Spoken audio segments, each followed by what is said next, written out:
Chapter 1. Enchanted. He lived a life of enchantment. Virtually everything he saw and heard was being seen and heard by him for the first time, so he gave it his whole attention.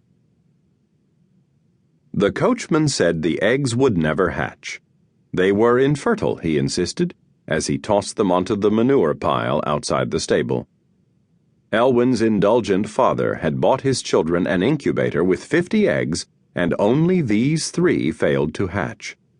Barely more than a toddler, skinny, big-eared Elwyn had stretched on tiptoe to peer over the edge of a workbench and excitedly witness the primordial ritual of chicks tapping inside their shells as they prepared to emerge into the world.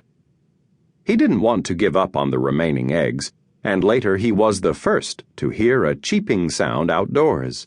He ran outside, thrilled to find that the chicks had hatched by themselves, rejected by human beings and incubated by nothing more than the manure pile's own natural warmth.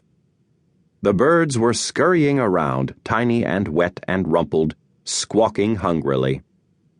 The stable was behind the family's spacious home in Mount Vernon, New York. During his childhood in the first decade of the 20th century, it was one of Elwyn White's favorite places. Painted pale gray, matching their big handsome house even to the gables in the loft, it had a square, tower-like peak that sported a weather vane as high as the domed turret on the front of the house.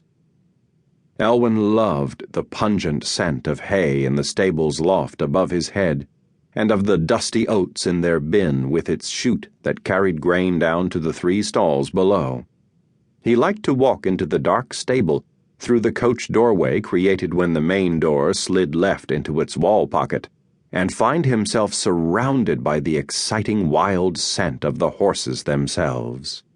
In front, the barn was lit by a small 4-paned window to the right of the sliding door, as well as by a couple of similar windows in the loft, on each side of the high door that opened downward for loading or unloading wagons.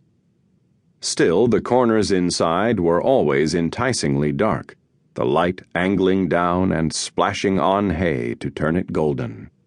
Outside, to the left of the big door, stood a lattice-walled stall, and nearby was the fragrant manure pit, whose warmth rescued the chicks.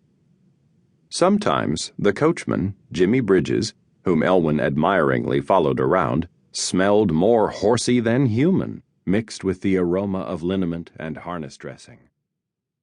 Bridges had his own private room. Para seguir escuchando este audiolibro gratuitamente, haz clic en el enlace de la descripción y podrás escucharlo completo sin coste gracias a la prueba de 30 días de Audible.